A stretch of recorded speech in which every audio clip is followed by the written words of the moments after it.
Good afternoon, everyone. Today we're going to make another family favorite of ours at my house, wild and cheesy chicken. This is my mother-in-law's recipe, and I will literally photocopy and upload this original for you to appreciate this awesome dish that you can make from leftover rotisserie or cooked chicken that you might have around, a couple cups of that chopped. You're going to need a cream of mushroom soup, or I'm going to give you a tip if you don't happen to have a can in your cupboard. You'll need some mushrooms, some butter, a little bit of green onion, green pepper, celery. We'll need some long grain wild rice. We like the bends. Also some cheddar cheese and some milk.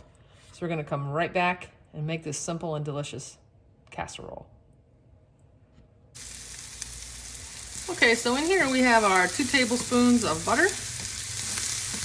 We have 1/4 of a cup green pepper, 1/2 of a cup diced celery, and about 1/2 of a cup of green onion with the tops and the bottoms chopped. And we've just got that nice and softened, just nice and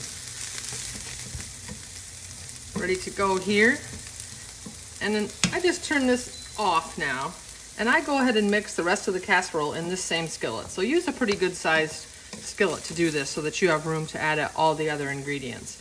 So the rest of the ingredients, as we talked about earlier, and as we'll have in the recipe, are 3/4 of a cup of milk, can of mushrooms. You can use fresh if you'd like. I drain about half the liquid off of these, but I don't really think it matters. And Gail didn't say in her recipe, so we're not going to worry. And then we're going to add a can of mushroom soup, cream of mushroom soup.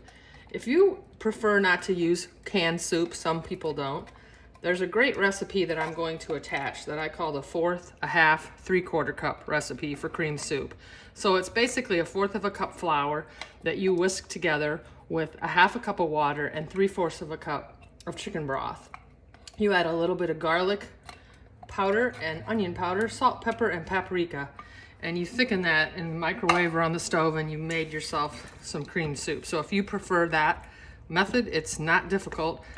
And so many times we go to the cupboard, don't we, and we don't have a can of soup, and we don't need to run to the store, don't prefer to, so we could do it that way as well. So it's a good idea for you to try. Okay, so we've got those ingredients in the pan. And then we're going to go ahead and add our 2 cups or so of chopped pre-cooked chicken, and a cup or so, because we like extra of this, of shredded cheddar cheese. This is a 2-cup package, so I'm going to dump about half of it in here. And this basically is the recipe, and we will add the rice. I cooked my rice in my microwave safe dish that I really like because it really speeds up this process. So again, this is the Ben's wild rice. I use the long cooking one, but you certainly can purchase the short cooking box as well. So it's not that easy to do, but you can mix all of this fairly well in this skillet. Saves dishes, bowls, saves cleanup. And now what we're going to do is we're going to put it obviously in a pan and bake it for a few minutes. And you know, if you're going to have a large group of people over, you obviously can just put this in a 9x13 or your favorite casserole dish or whatever you like to use. Here at my house, I like to put this into a couple of different containers so that we can put one in the freezer for later and eat one the same day I fix it. So this is probably pretty good because we're going to dump it. So you don't need to over mix, because it's going to get mixed up when you dump it into whatever pan you choose. So here at our house, we're big fans of these foil pans that come with lids that I get at my local the Family Dollar store. So when you take them apart, there's 3 for $1. You end up having this nice little pan this size. And this casserole will fit nicely into 2 of these. And again, they come with a nice lid. That's paper on one side and foil on the other. So when you go to put it in the freezer or whatever, I'd put the foil side down. And then you can label the top. I slip it into a Ziploc bag and we're ready to go. And of course, these are not microwave safe. So when you get ready to cook it, we simply put it on a sheet pan with a little parchment under it. leave the lid on for a while and then pop the lid off about halfway through the baking process. On the recipe, Gail says to bake at 425 for 30 minutes. There is a extra little item that you can put on the top, so let's show you what she suggests. So again, I have a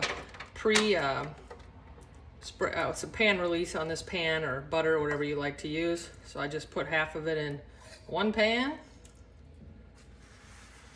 Put the rest of it in another.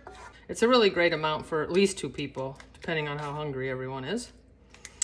And then at the bottom of the recipe, you'll see that Gail suggests that you add some, to the top, some slivered almonds. I just took some almonds that I had, and I just used a rolling pin, or honestly, I just used the side of the soup can and put them in a baggie and just kind of smashed them up a little bit. This adds a really great flavor and texture to this dish. So she doesn't say how many, and again, this is optional because some people don't like almonds, but this is a really great addition. So just sprinkle these on top, and then I like, of course, to add a little extra cheese to the top. It makes it very pretty and very gooey and delicious. And there you have it. So these are ready to go in the oven. And of course, as always, we will come back and taste them. Here is our casserole. It's been in the oven for 45, well, maybe more like 40 minutes, 30, till it was bubbly on 425 degrees. Gail suggests a pretty hot oven, but I think it would really depend on what else you were doing. It wouldn't really matter, just till it's bubbly. So we're gonna go ahead and just dish out a little here. It's pretty hot. We like to have it with a little green salad, some nice hot French bread. So I'll just give it a little taste, get a little almond in there. Trying to burn myself. It tastes awesome every time we make it. It's a no-fail kind of recipe. You may have noticed when we were making it that there was not any salt or pepper or any seasonings added at all, because the Ben's rice has a seasoning packet in it. It's all you need. This makes a great dish for, like I said, for the freezer. You can make it ahead of time if you know you're gonna have company, or you just want to make some for yourself again. It refrigerates and reheats well, and it's just a winner. So give it a try. See you next time.